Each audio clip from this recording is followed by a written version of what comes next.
Hello sa inyong lahat. Ako si Aina. Ngayong araw, ibabahagi ko sa inyo ang isang kwento.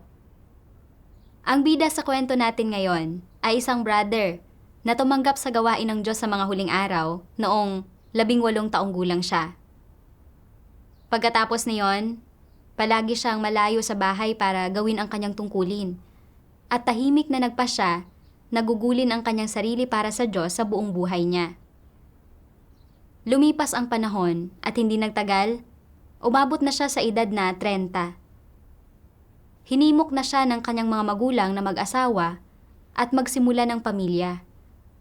Kapag nakikita ng mga kamag-anak at kaibigan na binata pa rin siya sa edad niyang iyon, pinupuna siya ng mga ito at pinagchichismisan ng patalikod. Gayunpaman, sa kaibuturan, ayaw talagang mag-asawa ng brother na ito. Pakiramdam niya, kapag nag-asawa na siya, hindi na niya magagawa ang kanyang tungkulin ng full-time, na magiging hadlang sa kanyang paghahangad sa katotohanan at pagtamo ng kaligtasan. Pero sa tuwing nakikita niyang nababagabag at nalulungkot ang kanyang mga magulang tungkol sa usaping ito, napupuno siya ng paninisi sa sarili. Pakiramdam niya ay hindi siya mabuting anak dahil sa hindi pagsunod sa mga kagustuhan nila. Ginulo ng isyong ito ang kanyang puso at naapektuhan nito ang tungkuling ginagawa niya. Sa harap ng pagpiling ito, naipit siya sa isang masuliraning kalagayan. Sa kanyang pasakit, binasa niya ang mga salita ng Diyos para hanapin ang katotohanan at natagpuan niya ang tamang landas kung paano tratuhin ang pag-aasawa. Naunawaan din niya ang halaga at kabuluhan ng buhay at napalaya ang kanyang espiritu. Pakinggan natin ang pagkaunawang batay sa karanasan ng brother na ito.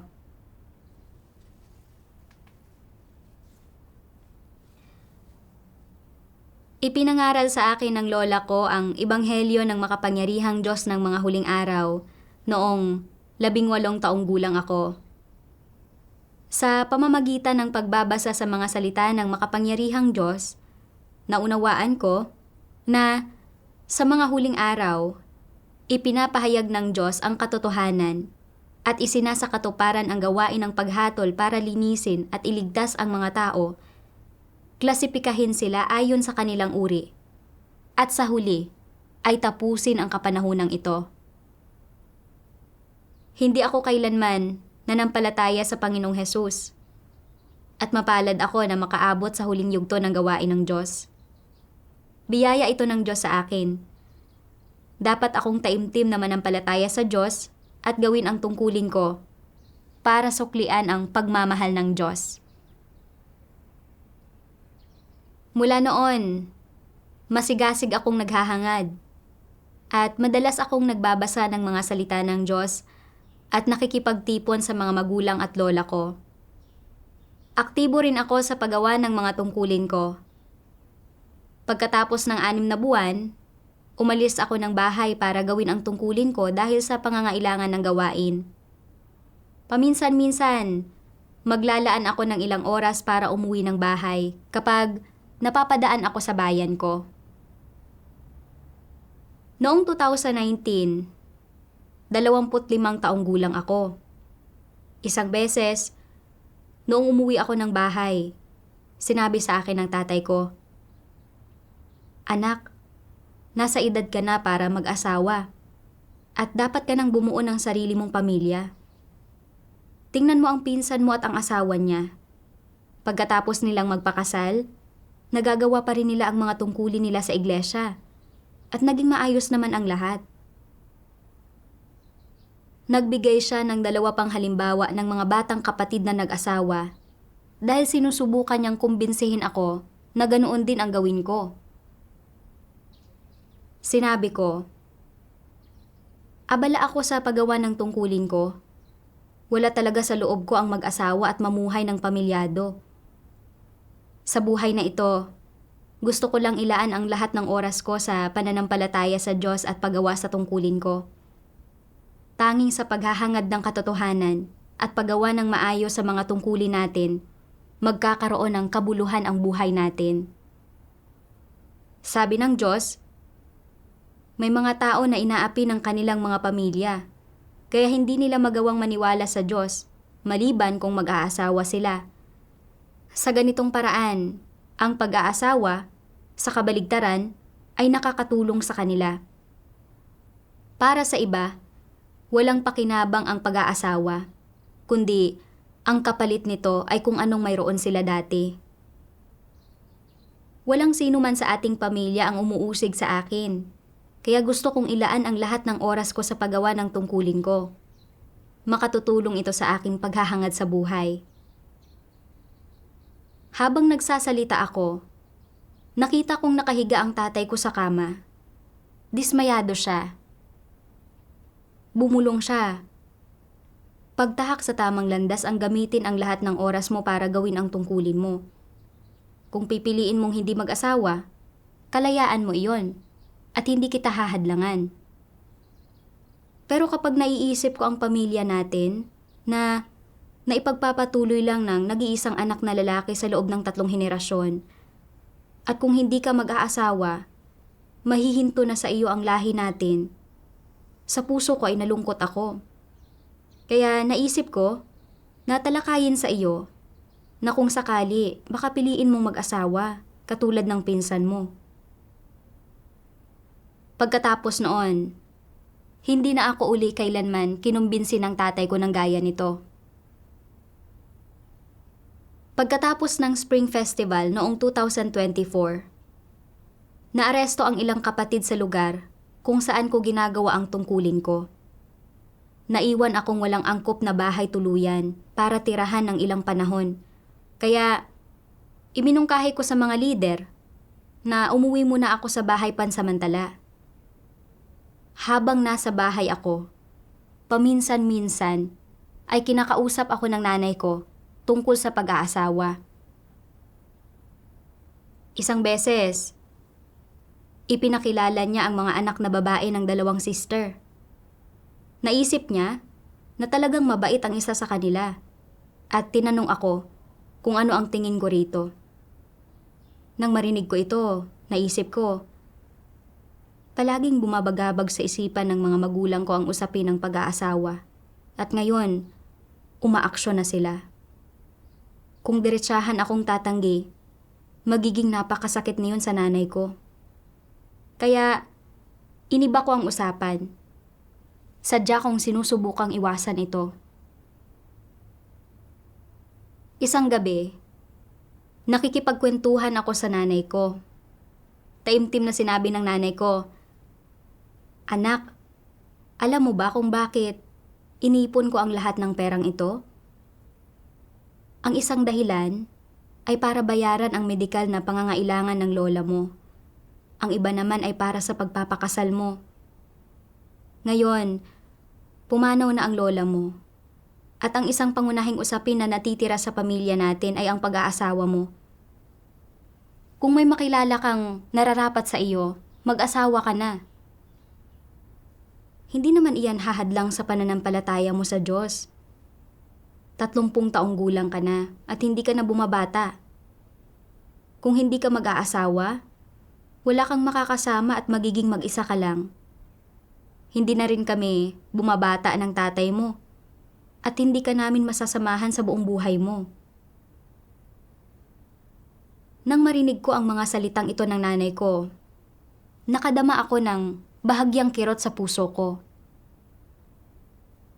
Sa mga nagdaang taon, matatag talaga ang paninindigan ko sa pag-aasawa. Pero ngayon, talagang nagdadalawang isip ako. Naalala ko nang pumanaw ang lola ko noong nakaraang taon. Nadama ko na dahil nabawasan ng isa ang kamag-anak ko sa mundo, bawas na ng isa ang makakasama ko. At nadama ko ang pagiging nag-iisa. Kung hindi ako mag-aasawa, kapag pumanaw ang mga magulang ko, tatanda akong mag-isa. Dagdag pa rito, hindi pa kailanman nanghingi ng kahit ano sa akin ang mga magulang ko magmula noong bata ako. Sinuportahan nila ako sa loob ng maraming taon na ito habang malayo ako sa bahay na ginagawa ang tungkulin ko. Hindi ko nagawang tugunan ito ang kaisa-isang napakaliit na inaasahan nila sa akin sa buhay na ito.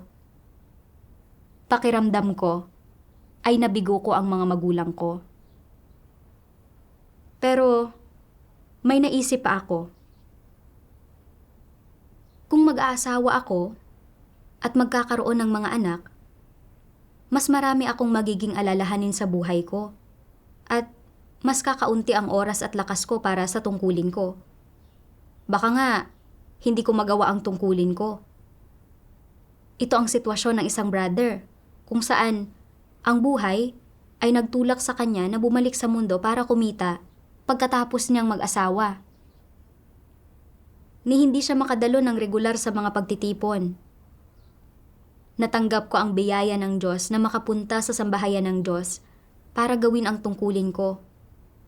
At sa nakalipas na ilang taon, marami akong natanggap mula sa Diyos. Kung hindi ko gagawin ang tungkulin ko at sa halip ay mamumuhay ng isang buhay may asawa, mabibigo ko ang Diyos. Kaya sinabi ko sa nanay ko, ayaw kong bumuo ng pamilya. Kapag bumuo ako ng pamilya, marami akong magiging alalahanin at maaapektuhan ang tungkulin ko. Ayos lang akong mag-isa. Mamuhay lang kayo ng maayos at hindi ninyo kailangang mag-alala sa akin. Nang marinig ng nanay ko ang sinabi kong ito, napakalungkot niya na napatungo siya at wala nang sinabi pa. Naalala ko ang dismayado at malungkot na mukha ng tatay ko, ilang taon na ang nakalilipas, at biglang lumambot ang puso ko. Naisip ko, kung hindi ko matugunan ang mga magulang ko sa kahilingang ito, at mapapahiya sila sa harap ng mga kamag-anak namin at mga kaibigan nila, at makukutsa at mahuhusgahan ng iba, hindi ba't magiging napakamakasarili ko? Ako lang ang nag-iisang anak na isinilang at pinalaki ng mga magulang ko. Kaya, kung hindi ako mag-aasawa at magkakaanak, walang magiging mga tagapagmana ang pamilya ko. Mabibigo ko ang mga magulang at ninuno ko. Hindi ba't hindi ito pagiging mabuting anak?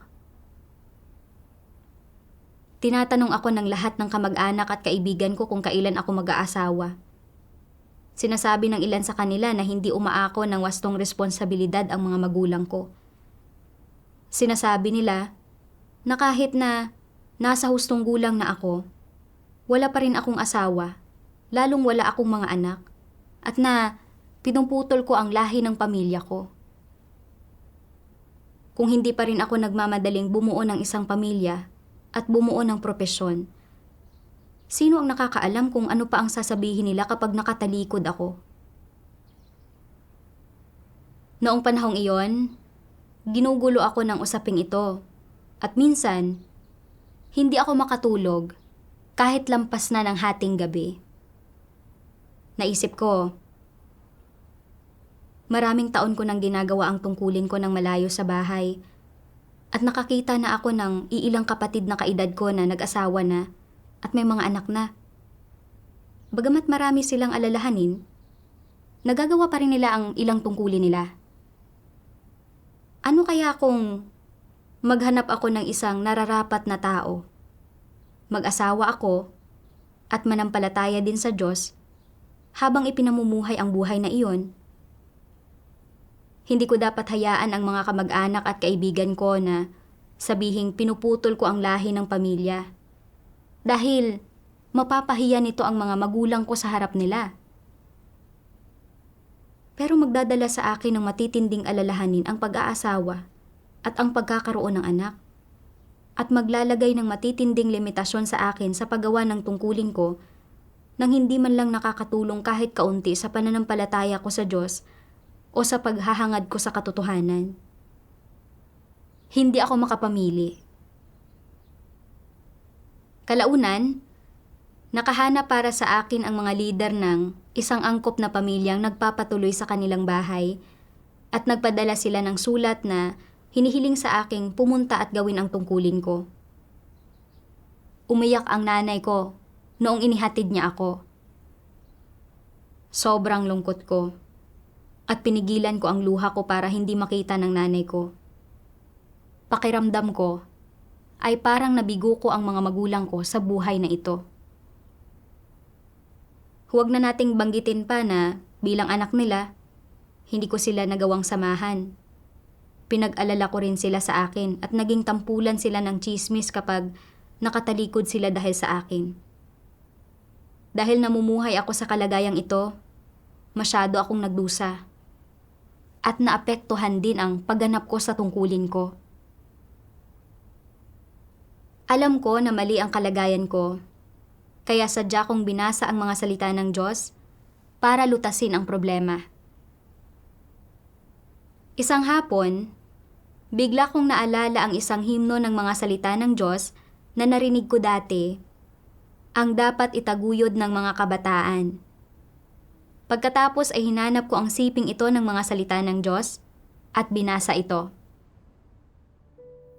Sabi ng makapangyarihang Diyos, ang kabataan ay hindi dapat mawala ng mga adikain, sigasig, at ng isang masiglang espiritong nagpupunyagi pataas. Hindi sila dapat panghinaan ng loob tungkol sa kanilang mga kinabukasan at ni hindi sila dapat mawala ng pag-asa sa buhay o ng pananalig sa hinaharap. Dapat silang magkaroon ng pagpupursiging magpatuloy sa daan ng katotohanan na pinili na nila ngayon upang matanto ang kanilang naising gugulin ang kanilang buong buhay para sa akin. Hindi sila dapat walang katotohanan, ni hindi sila dapat magkimkim ng pagiging mapagpaimbabaw at kawalan ng katarungan. Dapat silang maging matatag sa kanilang wastong paninindigan. Hindi sila dapat sumunod sa agos, kundi dapat silang magkaroon ng espiritong may tapang na magsakripisyo at makibaka para sa katarungan at katotohanan.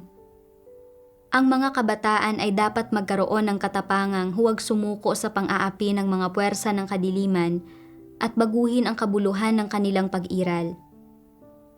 Hindi dapat tanggapin ng mga kabataan ang mga bagay-bagay ng walang pag-imik, kundi ang mas dapat nilang gawin ay magkaroon ng diwa ng pagiging bukas at prangka at ng pagpapatawad sa kanilang mga kapatid. Siyempre, ito ang mga hinihingi ko sa lahat at ang aking payo sa lahat. Ngunit higit pa riyan, ito ang aking mga salitang magpapaginhawa sa lahat ng kabataan. Dapat kayong magsagawa ayon sa aking mga salita. Lalo na, hindi dapat mawala ng paninindigan ang mga kabataan na malinaw na kilatisin ang mga takbo ng mga bagay at maghanap ng katarungan at katotohanan. Dapat ninyong hangarin ang lahat ng bagay na maganda at mabuti. At dapat ninyong matamo ang realidad ng lahat ng positibong bagay. Higit pa rito, dapat kayong maging responsable para sa inyong buhay at hindi ninyo dapat ito ipagwalang bahala. Pumaparito sa lupa ang mga tao, at bihirang ako ay matagpuan, at bihira ding magkaroon ng oportunidad na hanapin at matamo ang katotohanan. Bakit hindi ninyo pahalagahan ang magandang panahong ito bilang tamang landas na hahangarin sa buhay na ito? At bakit ninyo binabaliwala palagi ang katotohanan at katarungan? Bakit ninyo palaging niyuyurakan at sinisira ang inyong sarili para sa kasamaan at karumihang nilalaro ang mga tao? Sa pagbabasa sa mga salita ng Diyos, naramdaman ko na para bang harapan akong ginagabayan ng Diyos. Lubhang lumakas ang loob ko. Nakita ko na sobrang umaasa ang Diyos sa mga kabataan na hangarin nila ang katotohanan. Bilang isang kabataan, hindi lang hinihingi sa akin ang pananampalataya sa Diyos na magkaroon ng mga ideal at layo ng paghahangad para magkamit ng katotohanan, kundi humihingi rin sa akin na magkaroon ng paninindigan. Hindi ako pwedeng umayon sa agos, kundi dapat kong magawang gamitin ang pagkilatis sa mga isyu. Naisip ko si Pedro. Nagsimula siyang manampalataya sa Diyos noong bata pa siya.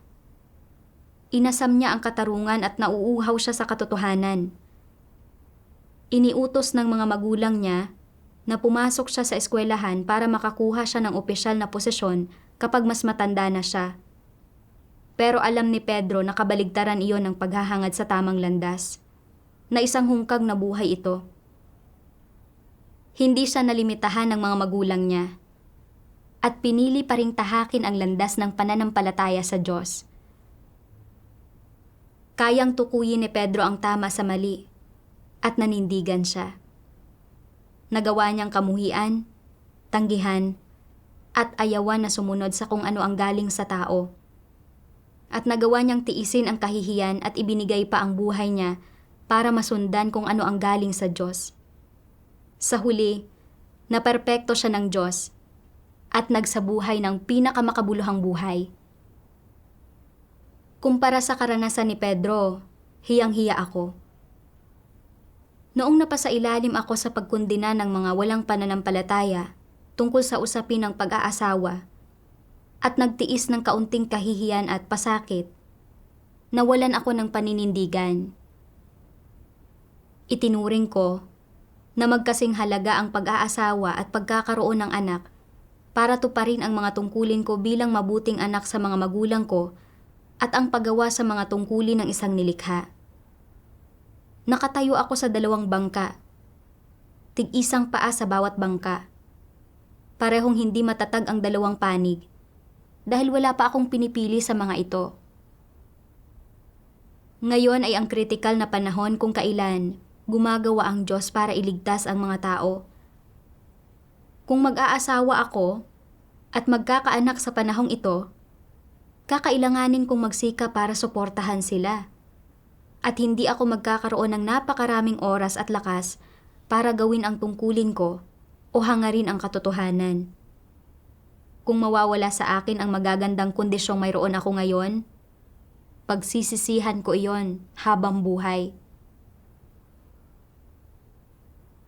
Noong naunawaan ko ito, nakita ko na ang pagnanais kong bumuo ng pamilya habang wastong nananampalataya sa Diyos at ginagawa ang tungkulin ko ng sabay ay talagang hindi makatotohanan. Kapag nag-asawa ako, baka hindi na ito nakadepende pa sa akin. Hindi ako pwedeng maimpluwensyahan ng mga magulang ko. Dapat akong magpatuloy sa paghahangad ko. Nang napagtanto ko ito, hindi na ako masyadong naguguluhan at nahihirapan sa puso ko. Gayunpaman, pagkatapos noon, tuwing dumarating sa akin ang isang angkop na sitwasyon, nagkakaroon pa rin ako ng ideya ng kagustuhang mag-asawa at mamuhay ng ganoong uri ng buhay. Minsan, taimtim akong nanalangin sa Diyos. Mahal kong Diyos, noong araw na bumalik ako sa iyo, nagpasya akong susundan kita sa buong buhay ko at gugugulin ang sarili ko para sa iyo at gagawin ko ang mga tungkulin ng isang nilikha. Pero kamakailan lang, palagi kong iniisip ang paghahanap ng kabiyak, pagbuo ng pamilya, at pamumuhay ng pamilyado habang nananampalataya sa Diyos. Ayaw kong lumubog ng gaya nito, pero wala akong lakas na pagtibayin ang pasya ko. Pakiusap, ilabas mo ako sa maling kalagayang ito. Isang araw, nabasa ko ang isang sipi ng mga salita ng Diyos at nagkamit ng kaunting pag-aunawa sa sarili kong problema. Sabi ng makapangyarihang Diyos, palaging pinepressure ng mga magulang ang kanilang mga anak na maghanap ng kapareha at magpakasal. Sa tuwing nakikita nila ang kanilang mga anak, nagsisimula na silang mangulit. Kung may kapareha ka na, bilisan mo at iuwi mo siya para makilatis namin siya para sa iyo. Kung angkop siya, sige na at magpakasal ka na. Hindi ka bumabata. Sino ang mag-aalaga sa iyo pagtanda mo kung hindi ka mag-aasawa? Nag-aasawa ang ilang tao dahil hindi nila matiis ang pangungulit ng kanilang mga magulang. Pagkatapos nilang mag-asawa, patuloy silang hinihimok ng kanilang mga magulang na mag-anak sa lalong madaling panahon.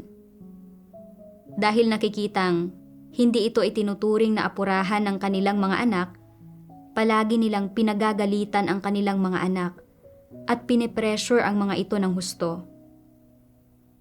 Sa madaling salita, anuman ang mga inaasahan ng mga magulang para sa kanilang mga anak, pakiramdam ng mga anak, palagi itong isang pasanin.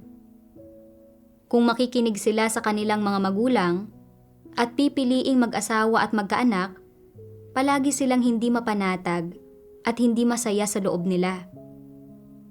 Pero kung hindi sila makikinig sa kanilang mga magulang, nakokonsensya sila. Matatanda na ang mga magulang ko, pero hindi pa nila ako nakikitang mag-asawa o magkaanak. Nalulungkot sila. Kaya hinihimok nila akong mag-asawa at magkaanak.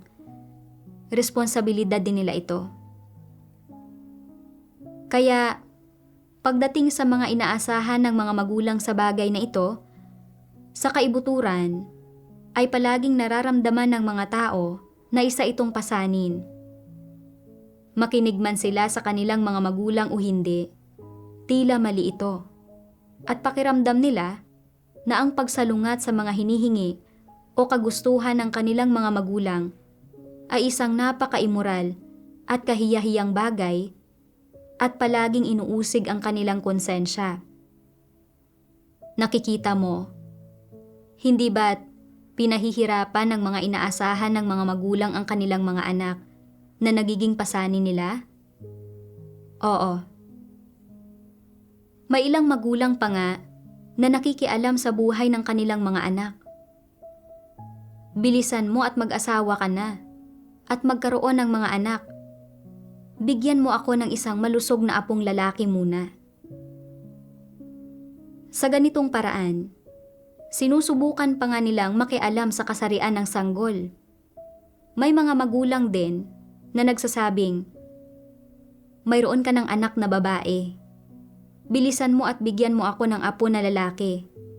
Gusto ko ng apo na lalaki at apo na babae. Abala kayong mag-asawa sa pananampalataya sa Diyos at paggampan ng inyong mga tungkulin buong araw. Hindi ninyo ginagawa ang nararapat ninyong gawain. Ang pagkakaroon ng mga anak ay isang malaking bagay. Hindi mo ba alam na sa 3 paglabag sa obligasyon sa magulang, ang hindi pagkakaroon ng anak ang pinakamalubha? Sa tingin mo ba ay sapat na ang magkaroon ng anak na babae? Mabuti pang bilisan mo na at bigyan din ako ng apo na lalaki. Ikaw ang nag-iisang anak sa pamilya natin. Kung hindi mo ako bibigyan ng apo na lalaki, hindi ba't magiging katapusan na ng ating lahi? Nag-iisip-isip ka. Tama nga.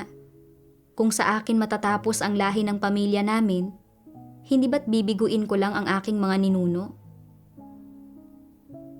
Kung gayon, mali ang hindi mag-asawa at ang mag-asawa subalit hindi nagkakaroon ng mga anak ay mali rin. Pero hindi rin sapat ang magkaroon ng anak na babae. Dapat magkaroon ka ng anak na lalaki. May ilang tao na lalaki ang una nilang anak, pero sinasabi ng kanilang mga magulang na hindi sapat ang isa lang. Paano kung may mangyari? Mag-anak ka pa ng isa para masamahan nila ang isa't isa. Pagdating sa kanilang mga anak, ang salita ng mga magulang ay batas at maaaring ganap silang hindi makatwiran. Kaya nilang bigkasin ang pinakabaluktot na lohika. Talagang hindi alam ng kanilang mga anak kung paano sila pakitunguhan. Mapangibabaw na nakikialam at pinupuna ng mga magulang ang buhay, gawain, pag-aasawa, at iba pang aspekto ng kanilang mga anak. Tinitiis na lamang ito ng tahimik ng mga anak. Kaya hanggat maaari, ay pinipili nilang iwasan na dalawin ang kanilang mga magulang. At kapag nagkikita sila, sinisikap nilang iwasan ang mga paksang ito. Gayunpaman, may ilang tao na upang matugunan ang mga inaasahan ng kanilang mga magulang, ay pumapayag sa mga hinihingi ng kanilang mga magulang. Napipilitang makipag-date, mag-asawa, at magkaanak para mapasaya at mapaligaya ang kanilang mga magulang. Matutugunan man ng isang anak ang mga inaasahan ng kanyang mga magulang o hindi, ang gayong mga paggiit ay magiging malaking abala para sa sinumang anak. Ano man ang gawin ng iyong mga magulang, hindi mo sila maaaring punahin at hindi mo rin sila mapangangatwiranan. Sa ganitong paraan, sa paglipas ng panahon, nagiging pasanin ang usapin para sa iyo. Palagi mong nararamdaman na hanggat hindi mo matutugunan ang mga hinihingi ng iyong mga magulang na mag-asawa at magkaanak ka, hindi mo magagawang harapin ang iyong mga magulang o ang iyong mga ninuno ng may malinis na konsensya.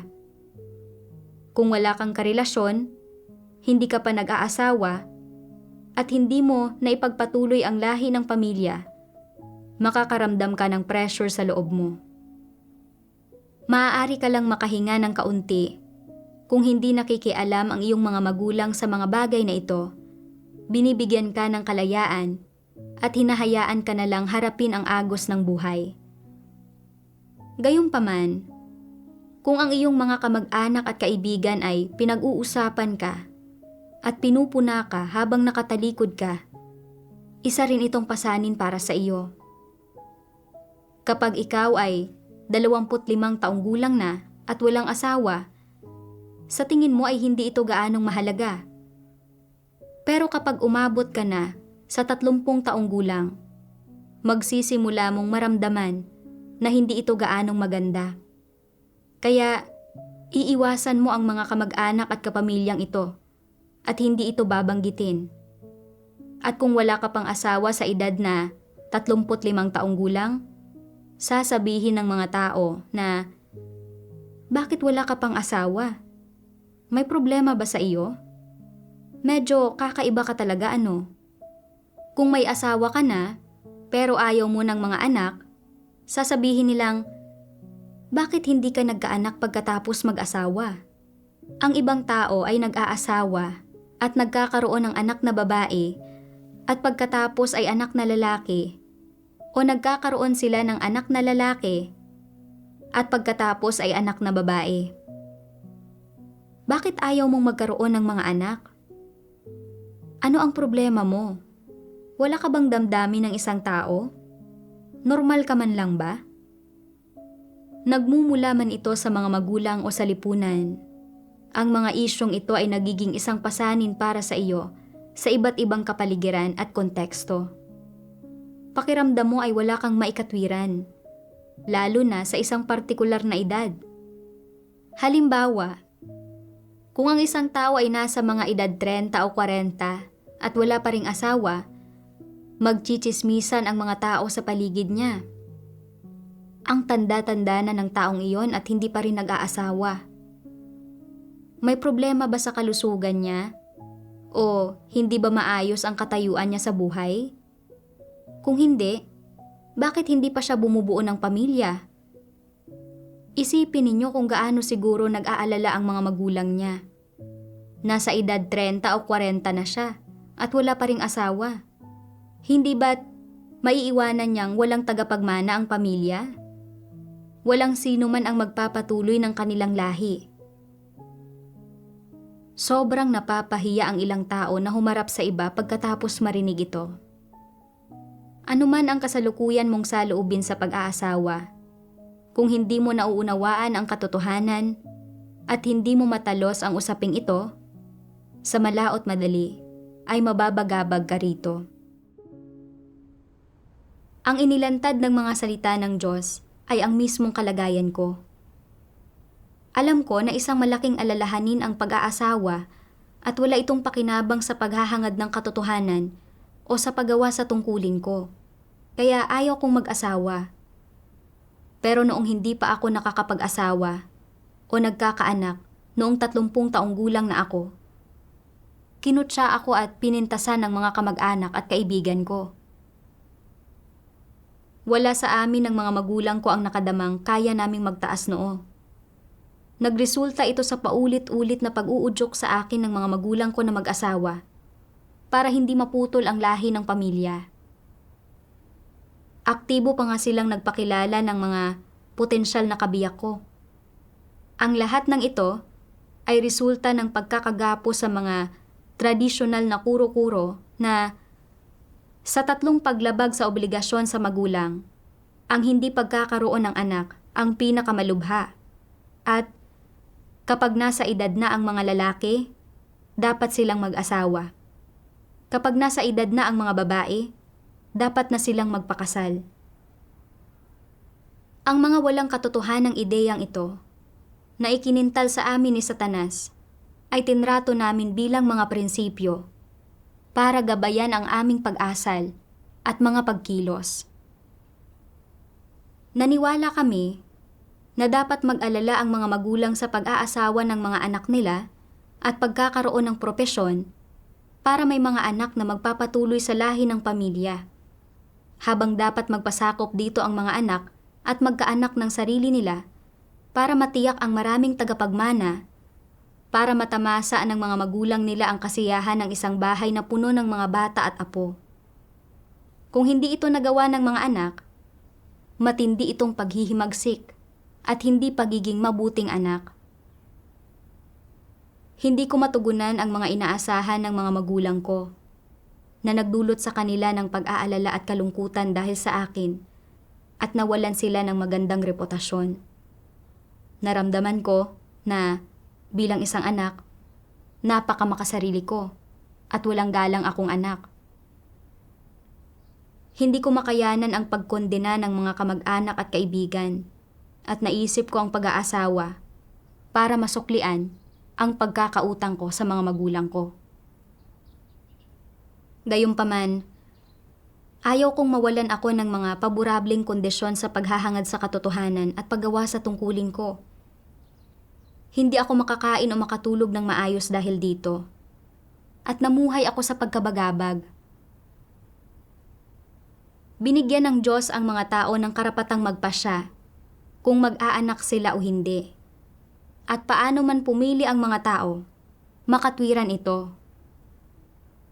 Pero ginagamit ni Satanas ang mga tradisyonal na kuro-kuro gaya ng sa 3 paglabag sa obligasyon sa magulang, ang hindi pagkakaroon ng anak ang pinakamalubha. At kapag nasa edad na ang mga lalaki, dapat silang mag-asawa. Kapag nasa edad na ang mga babae, dapat na silang magpakasal para igapos ang mga tao.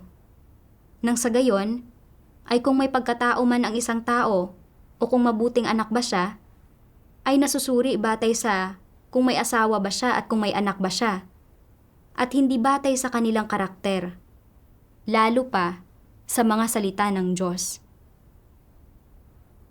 Sa ganitong paraan, bukod sa hindi magagawang suriin ng mga tao ang isang tao ng walang pagkiling, kundi napupersa rin ang lahat na mamuhay alang-alang sa pag-aasawa at pagpapatuloy sa lahi ng pamilya dahil sa takot na makondena at maitaboy ng iba.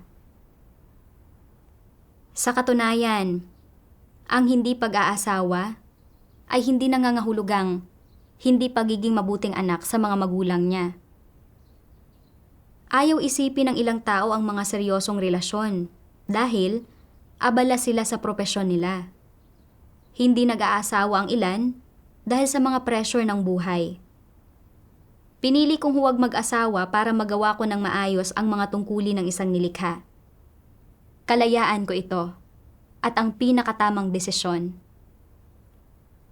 Gayunpaman, hindi ko taglay ang katotohanan at hindi ko makilatis ang mga bagay-bagay, kaya naigapos ako ng mga tradisyonal na kuro-kuro at hindi ako makapagkamit ng paglaya. Napipilitan lang akong tiisin ang pressure mula sa pamilya ko at pagkundina ng opinyon ng lipunan.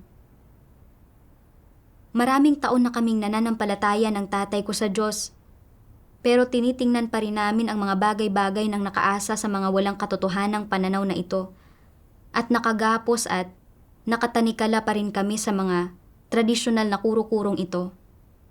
Talagang napakahangal namin.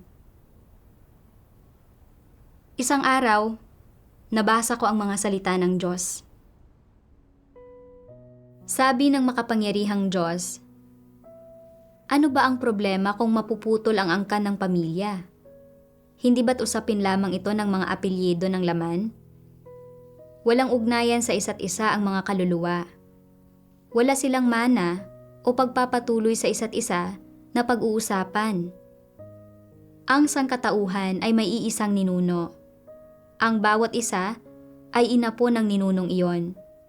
Kaya't walang pagdududa sa pagtatapos ng lahi ng sangkatauhan. Ang pagpapatuloy ng lahi ay hindi mo responsibilidad. Ang pagtahak sa tamang landas sa buhay, ang pamumuhay ng malaya at may liberasyong buhay, at ang pagiging isang tunay na nilikha, ang dapat na hinahangad ng mga tao. Ang pagiging isang makina para sa pagpaparami ng sangkatauhan ay hindi isang pasanin na dapat mong dalhin. Hindi mo rin responsibilidad na magparami o magpatuloy ng isang angkan ng pamilya alang-alang sa ilang pamilya. Hindi binigay sa iyo ng Diyos ang responsibilidad na ito. Ang sino mang gustong magkaanak ay maaaring gawin iyon at mag-anak. Ang sino mang gustong ipagpatuloy ang kanilang angkan ay maaaring gawin iyon. Ang sino mang handang umako sa responsibilidad na iyon ay maaaring akuin ito. Wala itong kinalaman sa iyo. Kung ayaw mong akuin ang responsibilidad na iyon at ayaw mong tuparin ang obligasyong ito, ayos lang iyon. Karapatan mo ito.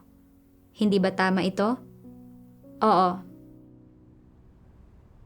Nagdala ng sobrang kalinawan at kaliwanagan sa puso ko ang mga salita ng Diyos, na para bang natanggal ang mabigat na nakadagan.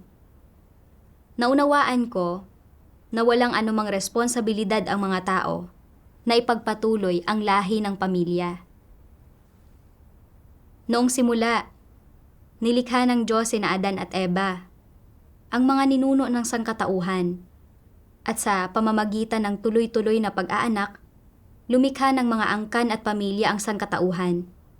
Pero ang kaluluwa ng tao ay hindi eksklusibong nabibilang sa anumang isang angkan o pamilya. Ang Diyos ay may kataas-taasang kapangyarihan at nagsasaayos kung sino ang mapupunta sa kung anong pamilya. Sa buhay na ito, maaari kang isilang sa pamilya ng Lee. Sa susunod na buhay, maaaring ipanganak ka sa pamilya ng Zhao. At sa buhay pagkatapos niyon, maaaring isaayos ng Diyos na ipanganak ka sa isang banyagang bansa. Ang apelyido ay pagkakakilanlan para sa isang tao. At anuman ang apelyido ng isang tao, sa huling pag-aanalisa, lahat tayo ay nilikhang sangkatauhan. At ang Diyos ang pinagmumulan ng ating buhay. Noon, hindi ko pa nakita ng malinaw ang bagay na ito. Palagi akong naniniwala na naipagpatuloy ang 3 henerasyon ng pamilya ko sa pamamagitan ng isang anak na lalaki lang. Pagkatapos, kung sa henerasyon ko ay hindi ako mag-aasawa at magkakaanak, kung gayon ay mapuputol ko ang lahi ng pamilya at bibiguin ang mga magulang at ninuno ko. Sa puso ko ay kinundina ko ang sarili ko dahil doon. Ipinaunawa sa akin ng mga salita ng Diyos na ang mga kaluluwa ng tao ay walang kaugnayan sa isa't isa. Kung pipiliin kong hindi mag-asawa o magkaanak, walang kinalaman iyon kung mabuting anak man ako o hindi. Dumating kami ng mga magulang ko sa mundong ito na may kanya-kanyang misyon. Biniyayaan ako ng Diyos sa pamamagitan ng pagpapahintulot sa akin na makapunta sa sambahayan ng Diyos para gawin ang tungkulin ko. At pinili kong bitiwan ang mga makamundong alalahanin para makatuon sa paggawa sa tungkulin ko. Pagtahak ito sa tamang landas at pag-asikaso sa mga wastong tungkulin. Sinasang-ayunan ito ng Diyos. Kalaunan, nagbasa pa ako ng mga salita ng Diyos. Pagdating sa pag-aasawa, isantabi muna natin ang katunayan na ang pag-aasawa ay inorde ng Diyos. Ang saloobin ng Diyos sa bagay na ito ay ang pagkalooban ang mga tao mismo ng karapatang pumili. Maaari mong piliin na hindi mag-asawa o maaari kang mag-asawa. Pwede mong piliing mamuhay ng may asawa ngunit walang anak. O pwede mong piliing magkaroon ng isang buo at malaking pamilya. Malaya kang gawin ito. Anuman ang basehan mo sa paggawa ng mga pasyang ito, o anuman ang layon o resulta na gusto mong matamo, sa madaling salita, ibinibigay sa iyo ng Diyos ang karapatang ito. May karapatan kang pumili. Bagamat binigyan ka ng Diyos ng ganitong karapatan, kapag ginamit mo ang karapatang ito, kailangan mong maingat na isaalang-alang kung anong pasya ang iyong gagawin at anong mga kahihinatnan ang maaaring idulot ng pasyang ito. Anuman ang mga kahihinatnang lilitaw, hindi mo dapat sisihin ang iba, ni sisihin ang Diyos. Dapat mong panagutan ang mga kahihinatnan ng iyong sariling mga pasya. Sa isang banda, ang pagpiling pumasok sa pag-aasawa ay hindi nangangahulugan na nasuklian mo na ang kabutihan ng iyong mga magulang o natupad na ang iyong tungkulin bilang anak. Siyempre, ang piliing hindi mag-asawa ay hindi rin nangangahulugan na sinasalungat mo ang iyong mga magulang. Sa kabilang banda, ang pagpiling mag-asawa o magkaroon ng maraming anak ay hindi paghihimagsik laban sa Diyos ni pagsalungat sa Kanya. Hindi ka kukundinahin dahil dito. Kung pipiliin mong manatiling walang asawa, hindi iyon nangangahulugan na kaya mo nang magpasakop sa Diyos at hindi ka pagkakalooban ng Diyos ng kaligtasan sa huli dahil dito. Sa madaling salita, ikaw man ay walang asawa, may asawa, o mayroong maraming anak. Hindi itatakda ng Diyos batay sa mga salik na ito kung maliligtas ka ba sa huli. Hindi tinitingnan ng Diyos ang iyong kasaysayan sa pag-aasawa o katayuan sa pag-aasawa. Tinitingnan lamang niya kung hinahangad mo ba ang katotohanan, ang iyong saloobin sa paggawa ng iyong mga tungkulin, kung gaano karaming katotohanan ang iyong tinanggap, at kung sa gaano karaming katotohanan ka nagpasakop, at kung kumikilos ka ba ayon sa mga katotohanang prinsipyo. Sa huli, tutukuyin ng Diyos kung maliligtas ka o hindi, batay lang sa kung anong landas sa buhay at mga panuntunan para manatiling buhay ang pinili mo. Siyempre, mayroong isang katunayan na dapat makita. Iyong mga hindi nag-asawa o nakawala na mula sa pag-aasawa ay nagtataglay na ng isang kondisyon para makamit ang kaligtasan. Hindi nila kailangang maging responsable para sa sinuman o anuman sa loob ng balangkas ng pag-aasawa. Hindi nila kailangang pasanin ang mga responsibilidad at obligasyong ito at sa gayon ay mayroon silang mas maraming oras at lakas para hangarin ang katotohanan at medyo mas malaya sila. Halimbawa, kung aalis ka ng bayan para gampanan ang iyong mga tungkulin at wala kang anumang mga pagkakatali sa pamilya, ng mga limitasyon na ito, maaari ka na lang mag-impake ng iyong mga gamit at umalis. Walang pipigil sa iyo. Pero kung may asawa ka at may pamilya, hindi ka na gaanong malaya. Kailangan mong maging responsable para sa mga miyembro ng iyong pamilya. Una sa lahat, kahit papaano, ay kailangan mong maglaan ng pagkain at damit para sa kanila. At kailangan mo ring akuin ang mga gastusin sa pang-araw-araw ng buhay pamilya, ang mga bayarin sa eskwelahan ng iyong mga anak, at iba pa. Dapat mong pasanin ang lahat ng responsibilidad na ito. Labis itong mas madali para sa mga walang asawa at walang anak. Kapag ginagampanan nila ang kanilang mga tungkulin sa sambahayan ng Diyos, mas kaunti ang nagtatali sa kanila. Hindi nila kailangang mag-alala tungkol sa pagkain, pananamit, tirahan, o transportasyon, at lalong hindi nila kailangang magtrabaho para kumita ng pera at magpakaabala sa pagpapagod alang-alang sa buhay pamilya. Iyon ang pagkakaiba. Sa huli, iisa pa rin ang punto. Pagdating sa pag-aasawa, hindi dapat magdala ng anumang pasanin ang mga tao. Maging ito man ay ang mga inaasahan ng iyong mga magulang, mga tradisyonal na kuro-kuro mula sa lipunan, o sarili mong mga labis na pagnanais, wala sa mga ito ang dapat maging pasanin para sa iyo. Mula sa mga salita ng Diyos, naunawaan ko na hindi dapat magdala ng anumang pasanin ang mga tao sa pagpili kung mag-aasawa sila o hindi. Binigyan tayo ng Diyos ng karapatan na makapili ng malaya. Hindi ako kukundinahin ng Diyos kung pipiliin kong mag-asawa. Niitatakda niya na maliligtas ako dahil lamang hindi ko piniling mag-asawa. Hindi itinatakda ng Diyos ang mga kalalabasan ng mga tao batay sa kung may asawa sila. Tinitingnan niya kung nakapasok ba ang mga tao sa katotohanan sa kanilang pananampalataya sa Diyos at kung nagawa ba nila ng maayos ang mga tungkulin nila. Pantay-pantay ang lahat sa paghahangad sa katotohanan. Sa katunayan, napagtanto ko rin na ang mga kapatid na walang asawa ay may kaunting kalamangan sa paghahangad sa katotohanan at paggawa sa kanilang mga tungkulin. Sa kawalan ng mga alalahanin ng isang pamilya, mas marami silang oras at lakas na mailalaan para gawin ang mga tungkulin nila at pagnilayan ang mga salita ng Diyos. Kapaki-pakinabang ito para sa mga tao na makapasok sa katotohanan.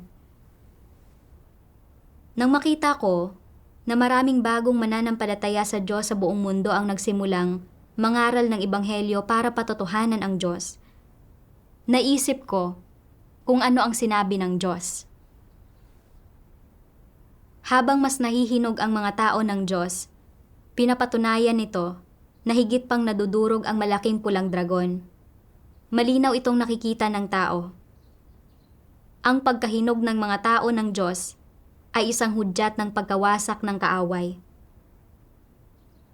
Halos nasa pagtatapos na ang gawain ng Diyos. At ngayon, patindi ng patindi ang mga sakuna. Kung hindi tayo magbubuhos ng mas maraming oras at lakas sa ating mga tungkulin ngayon, maaaring wala ng pagkakataon para hangarin ng wasto ang katotohanan o gawin ang ating mga tungkulin kalaunan, kahit na may pagnanais pa tayo. Ngayon, aktibong ginagawa ng mga kapatid sa buong mundo ang mga tungkulin nila at ipinapakalat at pinapatotohanan ang gawain ng Diyos. Mabubuting gawa ang mga ito na tinatandaan ng Diyos. Ngayon, pinipili kong huwag mag-asawa. Dapat kong gawin ng wasto ang tungkulin ko, regular na pagnilayan ang mga salita ng Diyos para lutasin ang sarili kong mga tiwaling disposisyon at gamitin ang oras ko para hangarin ang katotohanan. Tanging kong makapagpapatotoo ako sa Diyos at magagawa ng maayos ang tungkulin ko, saka hindi mawawala ng saysay ang pamumuhay sa buhay na ito. Pagkatapos ko itong maunawaan, nagdasal ako sa Diyos. Mahal kong Diyos, binitiwan ko ang pag-aasawa at kusang loob kong piniling gamitin ang lahat ng oras ko para gawin ang mga tungkulin ko. Gabayan mo nawa ako na tahakin ang landas ng paghahangad sa katotohanan at isagawa at danasin ang mga salita ng Diyos para lutasin ang mga tiwaling disposisyon ko. Kalaunan, nagbasa pa ako ng mga salita ng Diyos. Sa pagtrato sa iyong mga magulang, dapat ka munang makatwirang lumabas sa saklaw ng pagiging magkadugo at kilatisin ang iyong mga magulang gamit ang mga katotohanang natanggap at naunawaan mo na. Kilatisin ang iyong mga magulang batay sa kanilang mga kaisipan, pananaw, at motibo tungkol sa kung paano kumilos at umasal, at sa kanilang mga prinsipyo at pamamaraan ng pagkilos at pag-asal na magpapatunay na sila rin ay mga taong ginawang tiwali ni Satanas. Tingnan at kilatisin sila mula sa perspektiba ng katotohanan, sa halip na laging isipin na dakila, hindi makasarili, at mabait sa iyo ang mga magulang mo, at kung titingnan mo sila sa ganoong paraan, hinding-hindi mo matutuklasan kung ano ang mga isyu sa kanila. Huwag tingnan ang iyong mga magulang mula sa perspektiba ng inyong ugnayan bilang magkapamilya o mula sa pananaw mo bilang isang anak. Humakbang palabas mula sa saklaw na ito kung paano sila makitungo sa mundo, sa katotohanan, at sa mga tao, pangyayari at bagay. Gayun din, sa mas partikular, tingnan mo ang mga ideya at pananaw na naikondisyon sa iyo ng iyong mga magulang hinggil sa kung paano mo dapat tingnan ang mga tao at bagay at kung paano ka dapat umasal at kumilos. Ganito mo sila dapat kilalanin at kilatisin. Sa ganitong paraan, unti-unting magiging malinaw ang kanilang karakter at ang katunayang nagawa silang tiwali ni Satanas. Anong klaseng tao sila? Kung hindi sila mga mananampalataya, ano ang kanilang saloobin sa mga taong nananampalataya sa Diyos? Kung sila ay mananampalataya, ano ang kanilang saloobin sa katotohanan? Sila ba ay mga taong naghahangad sa katotohanan? Mahal ba nila ang katotohanan? Gusto ba nila ang mga positibong bagay? Ano ang kanilang pananaw sa buhay at sa mundo? At iba pa. Kung makikilatis mo ang iyong mga magulang batay sa mga bagay na ito, magkakaroon ka ng malinaw na ideya. Kapag malinaw na ang mga bagay na ito, magbabago ang dakila, marangal, at hindi natitinag na katayuan ng iyong mga magulang sa isipan mo. At kapag nagbago na ito, ang pagmamahal ng isang ina at ama na ipinapakita ng iyong mga magulang, kasama na ang kanilang mga partikular na salita at kilos, at ang mga dakila nilang imaheng pinanghahawakan mo, ay hindi na gaanong tatatak sa isipan mo. Ang pagiging hindi makasarili at ang kadakilaan ng pagmamahal ng iyong mga magulang para sa iyo, pati na ang kanilang debosyon sa pag-aalaga sa iyo, pagpoprotekta sa iyo, at maging ang pagpapalayaw sa iyo, ay hindi na magiging mahalaga sa iyong isipan nang hindi namamalayan. Ang mga salita ng Diyos ang nagbunsod ng pagkamulat sa kaibuturan ko. Natatandaan ko kung paano ako paulit-ulit na inudyukan ng mga magulang ko na mag-asawa. Sa panlabas, iniisip ako ng mga magulang ko at nag-aalalang mag-iisa ako. Pero sa diwa, namumuhay silang nakaasa sa mga tradisyonal na kuro-kuro na magdudulot sa akin na mabitag sa pamilyadong buhay ng laman, kaya mawawalan ako ng mga paborableng kondisyon sa paghahangad sa katotohanan. Nanggagaling ito sa mga panggugulo ni Satanas. Noon, palagi kong tinitingnan ang mga bagay-bagay mula sa perspektiba ng laman at pagmamahal sa pamilya. Hindi ko nakilatis ang mga bagay ayon sa katotohanan. Palagi kong iniisip na inuudyukan ako ng mga magulang ko na mag-asawa dahil inakala nilang makabubuti ito sa akin. At nakonsensya ako dahil sa pagtanggi sa kanila. Kung hindi dahil sa mga salita ng Diyos na umaakay sa akin sa bawat pagkakataon, hindi ko magagawang makilatis ang mga tradisyonal na pagpapahalagang kultural na ito. Ngayon, dapat kong sundin ang mga salita ng Diyos sa mga usapin ng pananampalataya sa Diyos at pagpili sa landas ko. Hindi ako pwedeng maapektuhan ng mga magulang ko. Kung ang sinasabi nila ay naaayon sa mga salita ng Diyos, pwede ko itong sundin. Pero kung taliwas ito sa katotohanan at hindi kapakipakinabang sa buhay ko, dapat ko itong tanggihan. Nang naunawaan ko ito, hindi ako nakaramdam ng anumang pressure sa puso ko tungkol sa pagpapasya na hindi mag-asawa.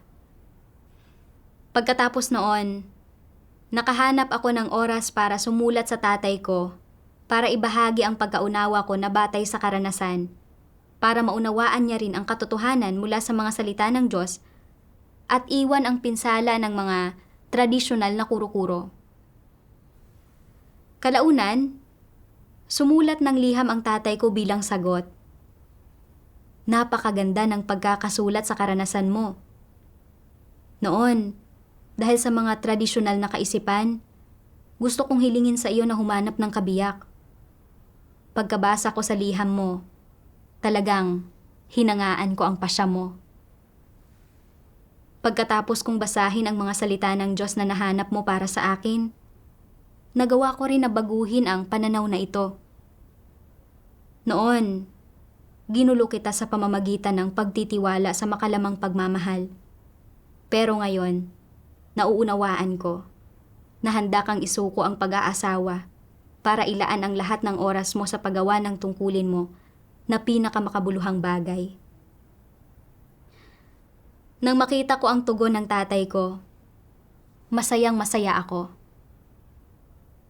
Katotohanan ang mga salita ng Diyos. Binago nito ang mga maling kaisipan at pananaw namin. Iniligtas kami nito mula sa mga paglilimita ng mga tradisyonal na kuro-kuro para magawa namin ang mga tungkulin namin ng may kalayaan at paglaya. Malinaw kong naranasan ang pagliligtas ng Diyos at pagmamahal ng Diyos. Salamat at papuri sa makapangyarihang Diyos. Amen. Mula sa kwento ng brother na ito, natutunan ko rin kung paano tamang tingnan ang pag-aasawa at kung paano harapin ang tungkuling dapat nating gawin bilang mga nilikha. Salamat sa Diyos. Iyan lang para sa araw na ito. Paalam.